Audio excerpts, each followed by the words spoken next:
You're now listening to Vices and Vultures, a podcast on cultures.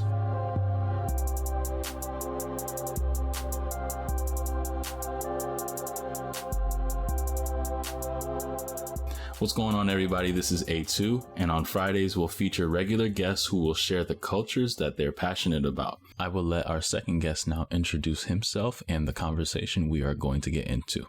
Hey, this is Bill, and here's the first part of our conversation with two talented barista friends as we learn how they were introduced to specialty coffee, starting with Mohsin of Saltwater Coffee and later with Matt of Pipeline Coffee. Enjoy. So my first experience with specialty coffee was Blue Bottle.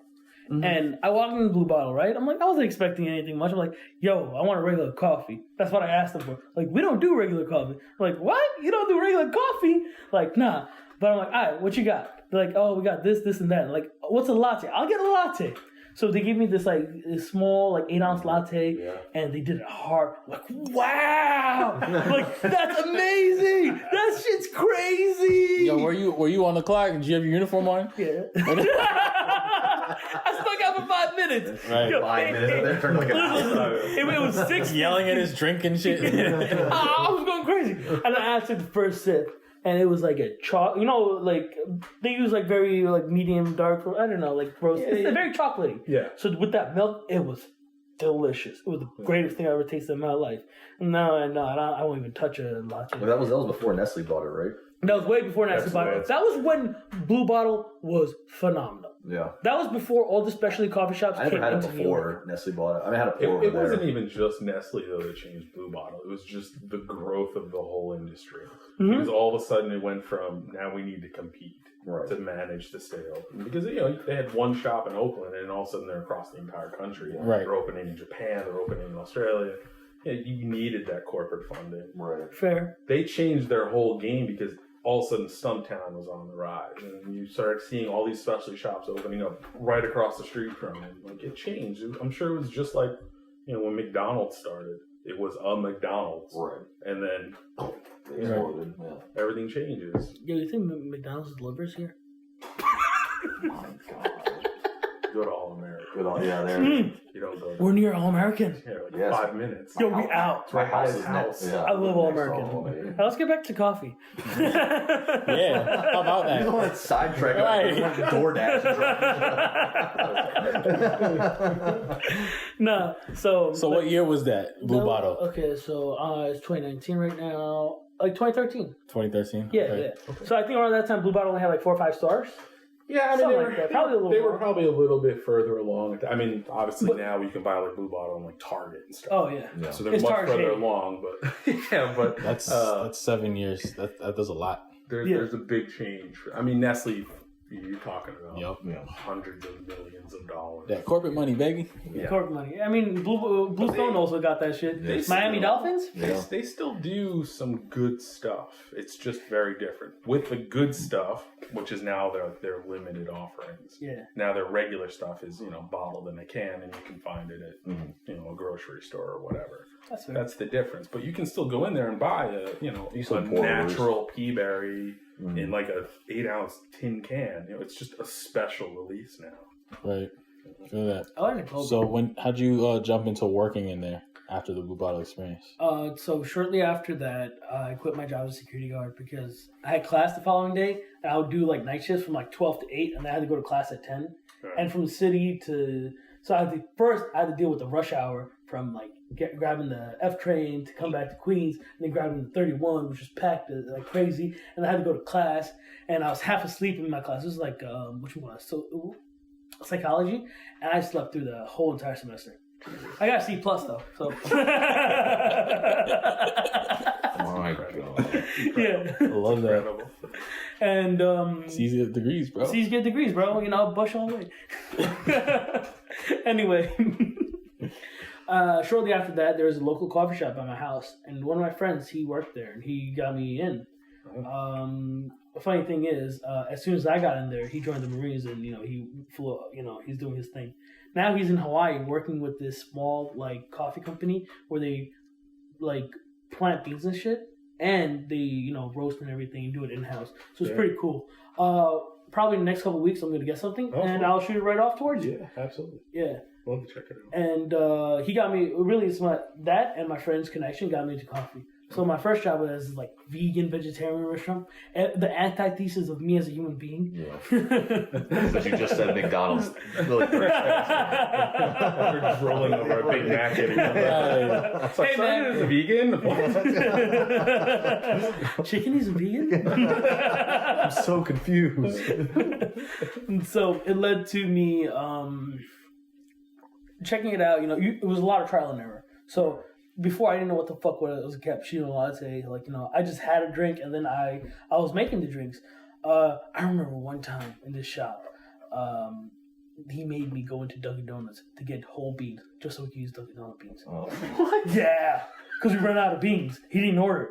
And then this shop was on that decline to like be closed down. And one Saturday I show up. My boss didn't even call me. Shit was shut down.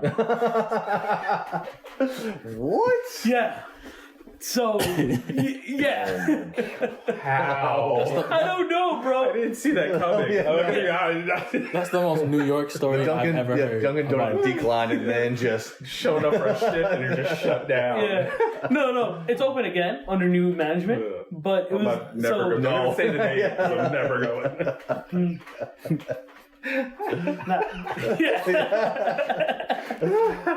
Just keep that quiet. Yeah. No, but it was really funny. From there, I worked at Panera for like 6 months before I got another coffee gig. And I at one point, the Tom's Shoe Store? Mm-hmm. So, you know how they had a coffee program? Yeah. So, I opened up that location. Oh, wow. With a few other, at that point I was just a novice barista learning about third wave and stuff, and I was just learning from internet and shit. Like I googled it and I'm like, oh, that's what third wave is. All right, cool. So a lot of it was me learning on my own because I never had that, like in the first few shops I was in, never had that support system. Right, those early shops you were probably just pulling drip coffee, making drip, espresso, iced coffee, and espresso. That's it. Like nobody really ordered a latte or a cappuccino. It was very rare for no that. pour overs. No That's all- pour overs. That's all foreign. That's all. Like we had a pour over station. I'm like, what do you do with that? and from the owner to every single guy that worked there for X amount of years, like I don't know. I'm like, okay, whatever, man. It just showed up one day. And Yeah, Decorative. it was pretty funny, Yeah. and I'm like, it is what it is. After Tom's, I went to Cafe Grumpy.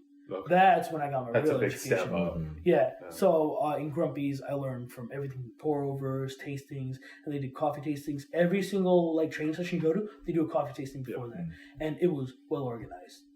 And it was great because you get to meet everybody from the person who does the buying of the greens to the roaster, and they explain what's going on. So they taught me a lot of things about it. Yeah. And the tasting, I think cupping was one of the greatest part about Grumpy's. People will say what they will about Grumpy's, but their training program, phenomenal. Yeah. And, they teach you to learn these things properly. And you will get a better idea of coffee than you would anywhere else. And they hired me with the little experience I had. So, I had about a year and a half to 2 years in coffee at this point. Right. But those previous experiences weren't, elevating me to what I wanted to learn, what I wanted to do. But funny part about when I worked in Tom's was I met Toby Maguire, Antonio Banderas, and Heidi Klum. So I didn't know Same time? in the same week. The same week. Yeah, because it was right off Elizabeth Street. Oh. So Heidi Klum showed up. I don't know who she was. And she just looked like another tall white lady that walks in and out. and then somebody was telling me, that's Heidi Klum. I'm like, who? And it's Heidi Klum. And my first thought was like, oh, that sounds like a porn star name. And Tony Banderas, I'm like, hey, that's Puss in Boots. And Toby Maguire, everybody knew Toby Maguire. Yeah. But there was this girl from the South. Including you?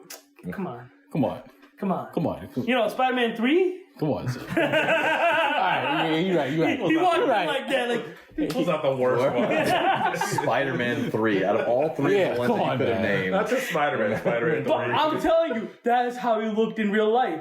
That Spider-Man 3 outfit, that's what he came in with. I shit you not. No, he didn't. I am not lying. Well, what year was that? Was he shooting? 09, 010? No, 09, 10? How close to shooting was Yeah, I guess that could have been it. Maybe he was just Yeah. Wait, no, this wasn't 09. No, wait. I'm thinking about something else from filming around the corner. He was in character as he walked into the shop. No, this is 13, 14. 13, 14. Yeah, it has to be, bro. Yeah, It 13, has to 14. be. But he was wearing that, and he was on his phone. He ordered a black coffee. He was a chill dude, you know? But one of my coworkers, she was a total annoying bitch. And she went up to him like, can I get a picture with you? He was on the phone like, I'm on the phone. Can I get a picture with you? I'm like, damn.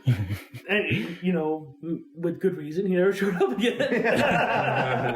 But we had Todd Berry as a regular. You know the comedian? Yeah. Yeah, he was there all the time. Like, he would always order an ice Americano, sit down. He was just, like, weird-ass face, like, looking at people, like, writing his jokes. Getting material. Right. Crafting stories. So I'm gonna talk about you on Netflix. That's what's up, bro. That's what's No, up. but Tom's was lit like that. You mentioned Miami earlier. That's where you were at, bro. Yes. So that's where you started? That's where I started. Yeah, actually, I was looking for a job when I moved down there. And I went up basically, my wife's like, there's a cafe that's opening up, looking for like just like service staff, like waiters and shit. I was like, well, sure, I need a job. Like I just got my master's in museum studies. They don't really have much available in Miami. And so I was like serving tables. Wait, museum studies? Museum studies. Like you study a museum? Yeah. My boy here was. Yo, he trying to wait for an old lady to die so you get a job. Exactly. Me and Bush have been through these tales, waiting for it's like Old Gertrude. old Gertrude to give out her heart to finally burst. Right. Wow. Yeah, man, museum studies. Yeah, I got. That's the truth is I'm sorry that there's so much truth to that. It's true, dude. Like literally, like they stay there forever. So unless you're like a consult, like you're consulting, or like you get like a contractual job, which I got a few in Miami. Like Right. you're not getting a job down there. Yeah. But I was waiting at Threefold, and the owners I was in an Australian cafe, and the owners were like, oh yeah, and the coffee was good because they were a multi roaster, so they would get a bunch of stuff in from a bunch of different places. So we had stuff coming in from Denver, stuff coming in all over the place, and they were like, oh, you seem to have a decent palate, you have an interest. Let's put you behind the bar, and then that's pretty much it, man. That was a wrap. After that, like we would like. Every time you dialed in, like our boss would come by and try it. You had to be pretty perfect. So like you would sit there for just like any other like dial in. You'd be there for 3 hours in the morning trying to get it just right. And if it wasn't, she'd come by and be like, "Nope, you got to change it." So you have to go back and do it all over again. So everything was it had to be exact. And then we also I like to think that we actually started like the latte art competitions in Miami. Because like there wasn't really a whole lot of that going on down there, and me and my friend always battle each other. I'm like, oh, why don't we do this? Like invite more people out, and so now they do latte art stuff based on that in Miami. Right. It's cool. What year was that? That was when was it? 2000. 15? Did you start seeing it in 2015? No, well, No. in 2016. No, you I'm worked asking. with me. Yeah. True. Yeah. So But by that time, you guys like had already known that it was a thing. yeah, so probably 2013 was probably when I started. 13? 13 in Miami. Well, I thought you were a year in as a barista when you went to Bluestone. Oh, so maybe it was 15. So it was probably 15. Yeah, he's 14, probably 15. right. I have a horrific memory. Yeah, that sounds about right. I'll go with motion. True. Yeah. Well, because I just got a Snapchat story that says 2 years ago, me and Matt were working together in Bluestone. True. Well, there we go. True. Yeah. So, yeah, that was everyday life in Miami. Was doing that. So what brought you to New York from Miami? Completely different. The wife got a job at Newsday, and so I previously when I was in Miami and I was looking for jobs, I looked up like good coffee shops in New York City because I originally actually wanted to live in Brooklyn when I first moved there because it was artsy. Williamsburg was similar to like Wynwood where I wanted to live in Miami. And then Bluestone popped up, Dumbo specifically. Dumbo. And so I sent them a thing like, hey, I'm actually moving in the area. Here's my my handle. Check me out. Whatever. So I just sent them an Instagram handle. And then like literally like probably 10 minutes, like Jai got back to me. He's like, oh, you go work, come in for an interview. And that was I met Tim, who was working there at the time, and He hired me on the spot. I actually had my kid with me. Yeah. That was my favorite part of the story. We're gonna mention that. No, that's really yeah, because I couldn't get FDR because at the time my wife was working, so I had to like take him everywhere. So then I told him like, hey, I'm coming into my interview with my kid. Oh yeah, whatever.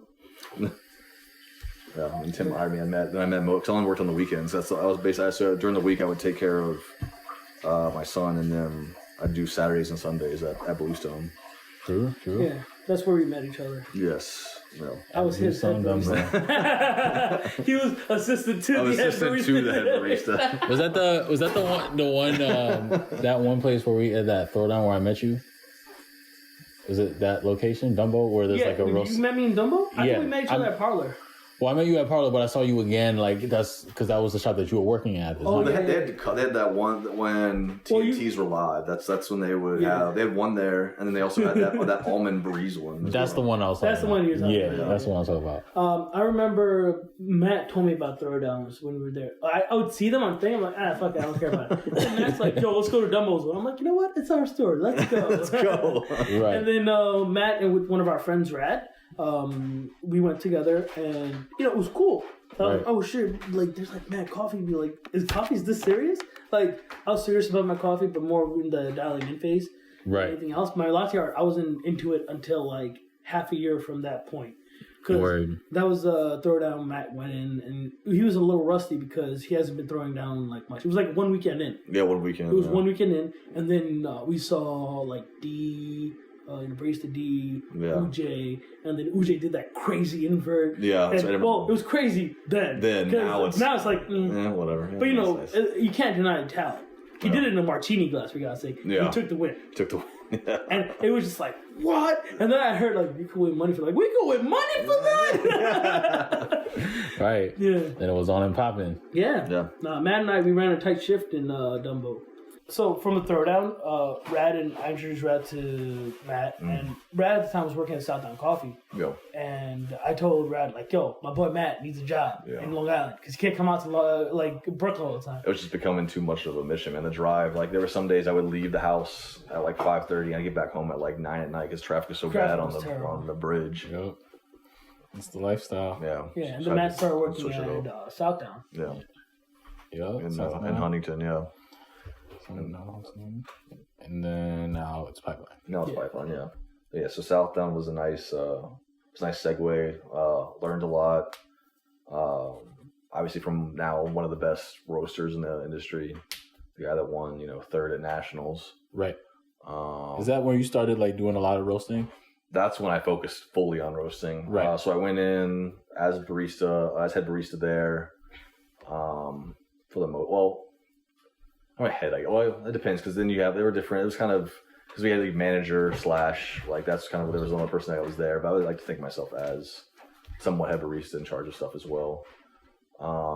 And then essentially he was looking for more people to roast because he was in the process of opening up a second shop in Oyster Bay. And so he asked me if I could give it a shot. Like we trained, it went well, and then. Basically became head roaster after that. And we started producing some great coffee, some great awards and stuff from all over. He used to release like a lot of the green we got was we got micro lots, we got stuff that a lot of people couldn't get. And it was fun because you learn a lot. You basically have this. We would use Cropster as the program that we use for roasting, and there was like one time he let me develop our own profile for one roast, and that was unbelievable because you have this this blank space that you have to try and fill in with stuff like through airflow, through gas, temperature, and you basically control. And so if you fuck it up, you can really fuck it up, right? Like to where you're over roasting, you're burning, you get underdeveloped beans. Like there's so many different avenues that can go horribly wrong. And it came out, and the profile I made came out great. It was a lot of people loved it. It's really, really tasty coffee. It was I believe it was Ignat Apunti from Colombia. Yeah. That was the first profile I created. That's when, I think roasting for me became a extreme passion and something now that once I moved to Pipeline, we finally dropped in we're opening up a second shop in Rockville Center. We're dropping in, actually buying the machine from Southdown. And so we're going to start roasting our own stuff there. Nice. Yeah. So you're just continuing to roast? Continue to roast. How was the learning curve in roasting for somebody like you that didn't start doing that? It's a lot of, I'll say it's you can't really say it's trial and error, because if you have an error, like you could burn down the shop. So is the process kind of like dummy proof in a sense where it's just like, you know what you need to do so you don't burn the shop? Well, you get trained in that sense to where, and a lot of times too, like with crop, the other thing about using crops is that you can have set profiles already there, so you kind of it's just like following along the lines most of the time. Like presets, preset stuff. Yeah. And so you kind of know when to make the changes that you have to make. But the thing is too, you have to be fully, on top of the machine, because you like any sort of like little like flick can change the entire way your roast tastes. Yep. So any sort of alteration that's not supposed to be made is made, completely throw off. And then now you have, roughly 11 pounds of coffee that you're like, oh, what am I going to do with this now? Yeah. Make filter. Make a blend. That's not funny. So do you roast it a little more? I'll just go back in for a second try. This ain't brown enough. Is the roasting aspect of it compared to the other aspects that you've been involved with? You talked about the competition side, and you obviously have experience in the hospitality side. Mm-hmm. Just not even like from just the perspective of roasting, but just all those aspects in general. Like, which one like really stands out to you as something like, as far as what when you look at what the industry has given you, like which aspect stands out the most?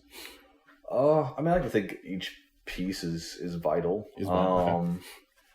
Obviously I've come to enjoy roasting more. Not so much that like I don't get along with people, or I want to be left alone or whatever, but it's like nice to kind of have like that solitude of just like you and like this machine that you're roasting coffee to make all these beverages, pour overs, lattes, whatever. And like you're gonna have basically you're the beginning. You're the Yep. Obviously you're not the farmer, where you're getting it from. Everything starts with you. Everything, like once you receive what's essentially the green bean is what it's called. It's on you to make these people, these farmers who put all this blood, sweat, and tears, make it amazing for them as well. Yeah, and that's what I think people sleep on so much. Like people don't even realize that it doesn't look brown like to begin with. Right, and I think that's the common misconception, or even that you're very focused on the brown, aren't you? Look, bro, brown and yellow all day. Wow. Yeah, still in cup. We got every shade represented here. You know what I'm saying? Right, every shade, every gold, all the stones represented. Represent, bro. So what about you, Mohsin? So when you look at coffee and like different sides, the aspects that you've been involved with to this point are just the hospitality side, and what else? My main thing is more or less I had experiences. I've never wanted to like be anything more than when I first got into it. I was like, I'm just gonna be a barista. That's it. And then I got promotions. But how much more money is there? Yeah. Oh, more money. Oh yeah, why not? Wait, more responsibility. I didn't more responsibility. But you know how Jermaine dealt with me. Yeah. So when you realized that you could scale it, then you were like, oh, okay, like. Cool. Yeah, but I didn't think much of it. If at any moment in time where I was like going up in something, I always thought it was a stepping stone. Right. And I always think of things as stepping stones. Because there's far greater things to go on in the world. Yeah. Even if it within the coffee community and stuff or not. So progression, not perfection, as Joseph Gonzalez, the BX barista, says. From Bill, apparently. Oh, damn. Right. Damn. Hey, speak on it, bro. Yeah. Let it be known. We on record. As you guys know, I was doing my bachelor's in criminal justice. As much as I enjoyed that, coffee, I was getting more and more involved in the coffee community. How we met in the throwdowns and stuff. Mm-hmm. And, you're just going around with your camera like, yo, let's stay at work, bro. I'm like, what the fuck? Like, yo, this guy too hype. Right. It's not that serious. Yeah, okay. That's how we met. We went to throwdowns, and that started increasing my love for coffee. Right. Not only in the latte artist perspective, but check out all these shops. It opens up a lot of doors. Yeah. And giving respect to how the community was put together, like Javi and Joe just going shop to shop, right? Saying what's up to everybody. That was part of it too. Right. And one day I was like tasting coffee. I'm like, oh shit, this is amazing. Like, you know, you have your own coffee all the time, but you're not going to enjoy it as much. Right. Because, you know, you're desensitized to the greatness of it. And you have to keep an open mind to everything. Yeah. Otherwise, you're not going to grow as a coffee person yourself anyway. That's fair. If you're always like, oh, my coffee's the best, my, which is, I think the hard time too, because for a long time I thought that was my thing. I was pigeonholed into thinking, oh, well, Southdown is like everyone else's coffee is, you know, whatever. Like, I mean, because Southdown coffee is really good. I mean, to me, like, you know, it's fantastic. But like when you get that mentality, like you kind of close yourself off to experiencing other great coffees that are out there, you know, all over the world. Like, I mean, there's amazing stuff to be had, and so you can't sit there and be like, oh, this is the only thing I'm going to have. Like, I'm not going to try anything else because it's not, quote unquote, not worth it or whatever. Right. Thank you for taking the time to listen to this episode of Vices and Vultures and considering being a supporter of this project. Even leaving a review on your preferred podcast platform goes a long way for us. There is more information about this episode, as well as who we are, in the show notes. This includes all our social media links, so you can see us and not just hear us. Vices and Vultures is brought to you by Aesthetic and is based in the great state of New York. Be sure to subscribe to this podcast for more episodes. And tune in next time to Vices and Vultures.